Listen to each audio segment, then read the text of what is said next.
จำสุนเผาหมอแต่งดอกอันยังเขาเฮ็ดเขาอันยังเขาเอิ้นว่าเขาได้ง่าปะได้งานเอาตัวนี้โอ้ชีบ่ได้แล้วโอ้ชีบ่ได้เนาะชีบ่ได้แล้วมันเขาต่ำเขาสุกเดี๋ยวเขาสุกอยู่บ่ได้คือห้องน้ำเลยจะคือเฮือนจะคือห้านขายเครื่องนี่คักโอ้ออกแบบดีๆทรงโมเดิร์นเนี่ยหายากเลยห้องน้ำนี่ทรงโมเดิร์นประมาณ800-900 บาทเลยก็ว่าแถวนี้นะประมาณ$5สหรัฐก็ว่าหมู่นี่นะหลักๆก็คือที่เฮาถือฮีทถือคองอันยังตัวนี้แหละเฮ็ดฮีทแต่งคองอันยังใส่หมู่นี่แหละทักทายสบายดีสวัสดีพี่น้องทุกคนที่เข้ามาติดตามรับชมคลิปวิดีโอของบ่าวรัฐคนเดินทางคลิปนี้เนาะช่องนี้ตอนนี้บ่าวรัฐเดินทางมาฮอดหมู่บ้านซบสรุงเขตชนบทอีกแห่งหนึ่งของเมืองวิลาบุรีเป็นหมู่บ้านน้อยๆเนาะกลางภูเขาเนาะหมู่บ้านกลางหุบเขาอยู่ก้นเหวเลิกมีภูผาป่าไม้อ้อมหอบเป็นบ้านป่าบ้านดงบ้านดอยอะไรอร่อเนาะจะพาทุกคนไปเลาะตามติดเบิ่งวิถีชีวิตเนาะไปเบิ่งนำกันเลยทุกคนเลยกลางหมู่บ้านก็สิเป็นประมาณนี้ได้มีเส้นทางดินแดงแล่นผ่านจากกลางของหมู่บ้าน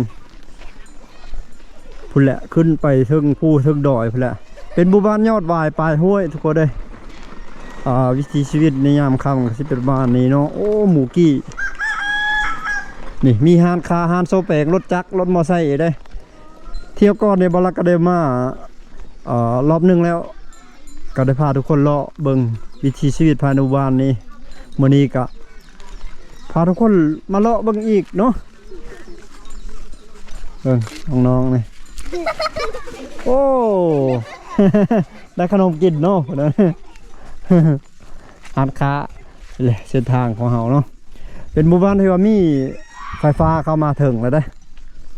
คืนอินเทอร์เน็ตมือถือนี่ก็ได้อยู่แต่ยากกันแหละทุกคนเลยบอดได้บอดบ่ได้เนาะหากระได้นี่แหละได้กะตะกี้กับบอดได้ทุกคนเลยแบกเก่าเป็นภูเขาเขียวข้างหลังหมู่บ้านตอนนี้เวลา4 โมงป่ายพี่น้องไง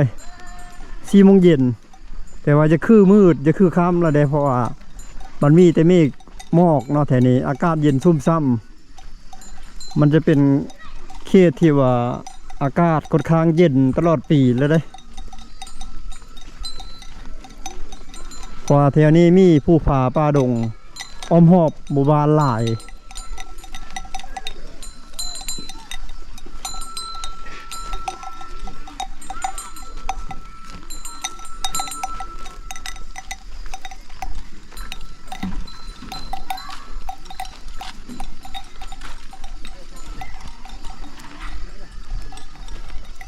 งัวหลายงัวกินยาเซลอยู่โตไม่ได้กินก็มีโตอิ่มแล้วก็มียืนโก้อยู่ใจกลางหมู่บ้าน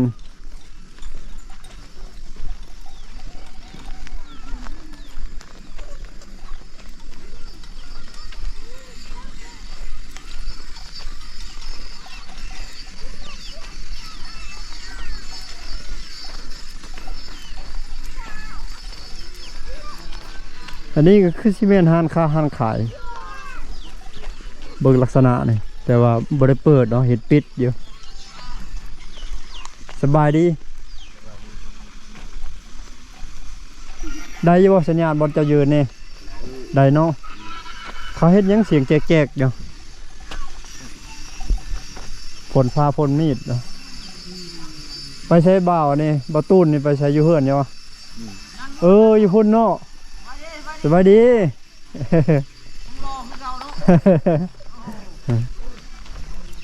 ลิ้นสบายอยู่บ่สบายอยู่เนาะโธ่งัวเข้าบ้านเซี่ยวๆลายแค่งัวในซอนงัวเด้อ้าวเปิดห้านไหมบ่สบายดีห้องน้ำห้องน้ำอันนี้นะโอ้เฮ็ดคักแท้ซ้ำเฮือดอยู่ยังรอคือเก้าเนาะประตูเนาะเฮ็ดสไตล์คนโชว์นี่แหละเบาโอ้ห้องน้ำบ่ดีนะแม่นก็เท่าคักแท้ห้องน้ำมันจะคือห้านค้าเลยจะคือห้านขายเครื่องเนี่ย เดี๋ยวมาเปิดช่องแบบแบบหนึ่งมีฮานแบบหนึ่งห้องน้ำเลย ขายเครื่องแล้วก็ได้ เสาเล็กแค่นี้โอ้เฮ็ดคักอะลีตัวเด้อคุณโถโลกหาตูนี่มาเนาะมันเลยจะคือห้านขายเครื่องนี่ หักแล้วเนาะอันนี้นะเป็นเรื่องใหม่ๆมาสก่อนท่านใดๆเด้ป้าเพิ่นเลยยังนะเลยเสาเฮือนบ่ มักรถ อ๋อเฮ็ดหมอกรถอีแตนตัวนี้เนี่ยเอาไว้เครื่องนี่เนาะคือบนใบเครื่องอยู่บ่นี่โอ้ออกแบบดีขนาด วันนี้แหละถ้ามีเรียกมีงานสมมติว่ามีบุญมีอย่างกะเปิดบริการแล้วเข้าห้องน้ำเก็บเงิน เด้เจ้าของก็นั่งอยู่นี่แหละนี่นั่งเฝ้า อยู่บนคือห้องน้ำเลยจะคือเฮือนจะคือห้านขายเครื่องนี่ คักโอ้ออกแบบดีๆทรงโมเดิร์นเนี่ยหายากเลยห้องน้ำนี่ทรงโมเดิร์น ไปถ่ายรีวิวบางโรงเรียนเขาแน่ง อยู่ใช้ห้องเรียนนะทางเข้ามาเนาะขี่รถไก่อยู่ ไปฮอด ปอนึ่งฮอดปอยางยอน ปอห้า ฮอดปห้าเลย3ห้องนะครูจะคนสอนมาเนี่ย 2 คน ครู2 คนเนาะโอ้ครูบ้านได้มาสอน ครับ ครูบ้านอ่างค่ำอันนี้ก็ครูด้วยนี่ครูตูน คู่เก่า รู้แต่ว่า ครูเก่าเศร้าแล้วสอนนะ เศร้าแล้วบ่มีเงินเดือนเห็นไงเบา สอนมาได้เงินเดือน นั่นแหละ โอ้จักปีจะสอน โอ้3 ปีเลย 3 ปีเนาะเป็นอาสา3 ปี บ่มีจักกีบเลย อ๋อ บริเข้ารัฐกร แม่น ก็เลยหยุดออกมาหาเหตุงานทั่วไปบัดนี้ แม่นเฮ็ด อืม เป็นกรรมกรเขาเลย อยู่พุ่นบ่อยู่ในเมืองพวก โอ้ยในเมือง โอ้ไปแล้วเนาะช่วงนี้มาพักวันนี้ แม่นมาพักเฮ็ดซาวผักซิบ โอ้เฮ็ดซาพักซิปเนาะอยู่บริษัทยัง พอมาลา โอ้หอมมาล่าเอา นั่นเลยวาส ดี นา ใจนำ เพื่อบ่ได้ออกข้างล่างนี่บ่มีเงินเด้อเบา นี่แหละมันอยู่สบายยากเลย อยู่สบายยากเนาะ บ่เป็นหยังเฮ็ดอยู่ใส่กระยานะได้เงินแล้วกระยานะเฮ็ดเรียกเฮ็ดงานถูกต้องตามระเบียบกฎหมายเลยก็ได้เงินแล้วก็พอนะเฮ็ดใส่ก็เฮ็ดละ โอ้ผู้สาวน้อยกำลังสิไปอาบน้ำเนาะน้ำเซ่บ่ได้คุ้นบ่ จักแม่นบ่บริคุณ ใส่แล้วเนาะเจ้าก็เป็นคู่บ่ บ่อน อย่าแบบเป็นคู่คู่อยู่พุ่นเนาะอ่างคำพุ่นโอ้พอเท่านั้นดังไฟเฮ็ดอย่างได้ควันกลมๆอยู่จูดนี่แหละเชิญครูตูนอยู่นี้พี่น้องเอ้ย นี่แหละเพื่อน สอนมา30 ปี อดีตครู เพื่อนอดีตครูเด้ อดีตครูอาสาสมัคร3 ปียังบ่ได้เข้าราชการก็เลยหยุดไปเฮ็ดงานนำบริษัทเอาบัดนี้มองเนาะไปหาป่าเนาะนี่คือหมู่พันธุ์เนาะมันเป็นสีดอนๆเนาะไปเท่าเนาะพันพื้นพันพื้นพันลัวหากไฟแตงอยู่โคกินยามมื้อแรง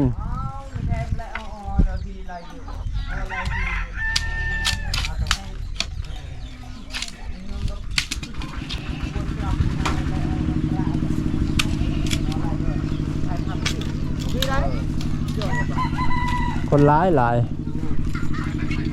บรรยากาศยามมื้อแรงมีแต่จุดนี้เนาะสะดวกนิดนึง เส้นทางนี่ได้เบิดแล้ว ได้หมดทางเนาะ ได้เบิดเลย โอ้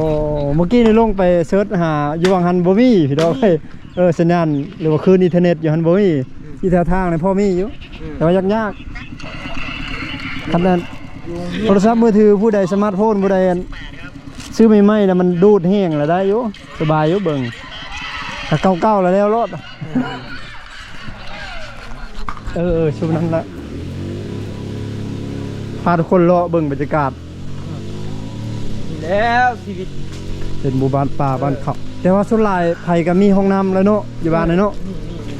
หลายคนก็เฮ็ดห้องน้ำห้องในได้พี่น้องเอ้ย มีโครงการเลย โครงการของรัฐบาลช่วยเนาะ แม่นคงบอกคำดิ ของบ่ค้ำบ่ แม่น โอ้น้ำสร้างก็มีและบ่บาดาลขุดน้ำสร้างไว้ เอาปั๊มลงใส่เลยเนาะ นี่ ปั๊มขึ้นมาเลยใส่ไฟปั๊มขึ้นมาเลยโอ้ยอีกบ่เฮิงกับเจริญแล้วเพราะว่ามีไฟฟ้าแล้ว โดย กับว่าพอมีสัญญาณอินเทอร์เน็ตเนี่ยนะว่าคนเฮาสามารถเห็นความเจริญของสังคมว่าไปฮอดใส่นะ โอ้มีโทรศัพท์เฮาก็พอจะได้เห็นได้ฮู้มันเป็นแบบใดโลกปัจจุบันนะโอ้เฮือนหลังนี้แล้วเพิ่นเฮ็ดเนาะ แล้ว คนมาซื้อก่อนนี่กำลังเฮ็ดกำลังสร้าง แต่เพื่อนเรื่องนี้ป่ะ นั่นแหละ เออ หมู่บ้านตีนผู้ตีนเขาได้เขาเจ้ามาลิ้นน้ำมูกเขาเราเซลล์2-3 คนอยู่นี่ เออ Ai xem bữa à? เรื่องอะไรนางอ่ะ ว้า Đây หมู bao với đào. ไปอาบน้ ไทยทำไทยทำก็เลิกเบิ้ลเลยนับนะเปิดดูเบิ้ลเลยนี่แหละเฮือนในเบาเห็นบอก 2 4 6 8ตัวเนาะว้าตัวลูกเรา ลูกเพิ่น8ตัว มาเนาะได้เงินแล้วเจ้าจำนี้บ่แม่น3แสนแล้วบ่จักจำนี้เนาะ โอ้กลัว กว่าบ่กว่าเนาะ โอ้500,000 5แสนแล้วน้อยๆเนี่ย 500,000เลย โอ้ลูกหมูน้อยๆนี่5แสนกีบแล้วพี่น้อยประมาณ800-900 บาทเลย Ôi, hơn của bà nè. Wow. Hai xe nữa. ก็ว่าแถวนี้นะ ประมาณ$25สหรัฐ ก็ว่าหมู่นี่นะเป็นเขาเอิ้นว่าหลักๆก็คือที่เฮาถือฮีทถือคองอันหยังกัน โอ้ ตัวนี้แหละเฮา เออ แต่งฮีทนี่เฮ็ดฮีทแต่งคองอันหยังใส่หมู่นี่แหละบ่แม่นได้คือแถวอันนั้นน่ะในเมืองเขาเจ้าว่าเป็นงัวเป็นหยังบ่ โดย แบบดองอองวันแต่งดองอองวัน โอ้ หมู่นี่เป็นหลัก โดย ฮีทที่เฮาแต่ว่างัวเป็นหยังเขาจึงเอางัวเพราะว่าบ่มีหยังแนวกินเด้ โดย หาแนวกินให้ โอ้ หมู่ แต่หมูนี่คือสัตว์ที่สำคัญที่สุด แม่นๆ สมมุติว่าสิเฮ็ดฮีได้ข้องหยังต้องมีหมูเนาะ แม่น อืม ฮีทหมู่ไก่นี่ อืม ซองประเภทนี้อัน โด ดั ย บหนึ่งโลด โดย เฉพาะอันนั้นน่ะส่วนเผาของเฮานี่ โดย นิยมตัวนี้ สัตว์ประจำฮีดข้อง แม่นสัตว์ประจำฮีท สัตว์ประจำฮีดประจำข้องคือว่ามีการผูกคอโต้แขน โดย กินดองอองวันเอาผัวเอาเมียสร้างครอบครัว แม่น ต้องมีหมู่เป็นหลัก แม่น ส่วนบ่โง่นั่นเอามาหับแขกซื่อ แม่น ๆแต่ว่าตัวนี้เนี่ยตัวนี้เขาเอิ้นว่าคาดบ่ได้ตัวนี้ ขาดบ่ได้ หมูนี่นะต้องได้มีน้อยกระยา บ่ได้เป็นฮีท นี่ฮิตของประเพณี ของที่เฮา เล เด้ ยของสดเผาของสดเผาบลูพี่น้องเอ้ย ส่วนเผาตรี สดเผาตรีแล้ว อืม สดเผาย่อย อืม แต่ว่าสดเผาใหญ่ล่ะสดเผาแม่ล่ะ โอ้ สดเผาบลู แม่นเนาะ นั่นล่ะ แม่อยู่ สดเผาตรีล่ะเป็นสดเผาลูกกันสิว่าล่ะกะแตกออกมาแต่อันนั้นบลูล่ะแต่ว่าเป็นตรีเป็นมังกรเป็นปะโกะเป็นละแวเป็นยังกระต่างเป็นยังไปก็ว่าบริษัทย่อยอ่ะนะ เนาะ แม่นแหละบริษัทย่อย บริษัทแม่และบริษัทบลูจะไปอาบน้ำแล้วเนาะก็ไก่เพิ่นกระโตงามๆไก่ลาดบางคนก็ยังคงตำเข้า แม่น ดูโคกมือ ตัวนี้แหละเอกลักษณ์ของเฮา เอกลักษณ์เนาะ แม่น เอกลักษณ์ประจำชนเผ่า หมอแต่งดอกอันหยังเฮาเฮ็ดเขาอันหยังเขาเอิ้นว่าเขา เขาได้ง่าปะ ในงานเอาตัวนี้นะ โอ้ สีบ่ได้แล้ว โอ้ชีบ่ได้เนาะ สีบ่ได้แล้วมันเขาต่ำเขาสุกเดี๋ยวเขาสุกในงานเข้าไปเด้ เขาได้ง่าต้องได้ต่ำมาเลยเนาะ นั่นแหละ อืม มันเป็นเปียงไปเลย สลายแม่นนะงานยังเฮ็ด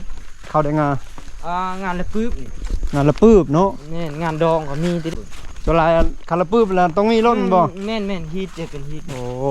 ฮีทของเฮานี่ โดยเป็นฮีดพุ่นนะ แม่นข้าวต้ม โดยงานละปืบนั่นก็คือ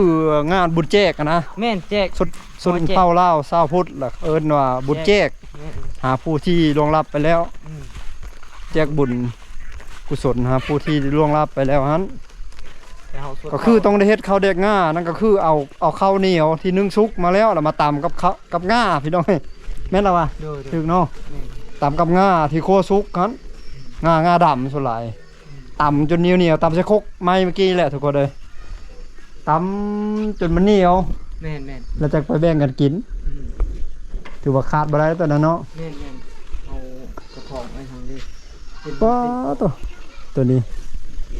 ลูกดกขนาดนี่ได้เงิน แส เนาะ นนี่นะ ตัวนี้600,000บ่น้อยๆนี่ แสนนี่มันบ่ถือ ป้า ได้ 600,000กีบ800-900 กว่าบาท1,000 บาทแล้วพี่น้องเอ้ยโอ้แม่มันห่วงเนาะ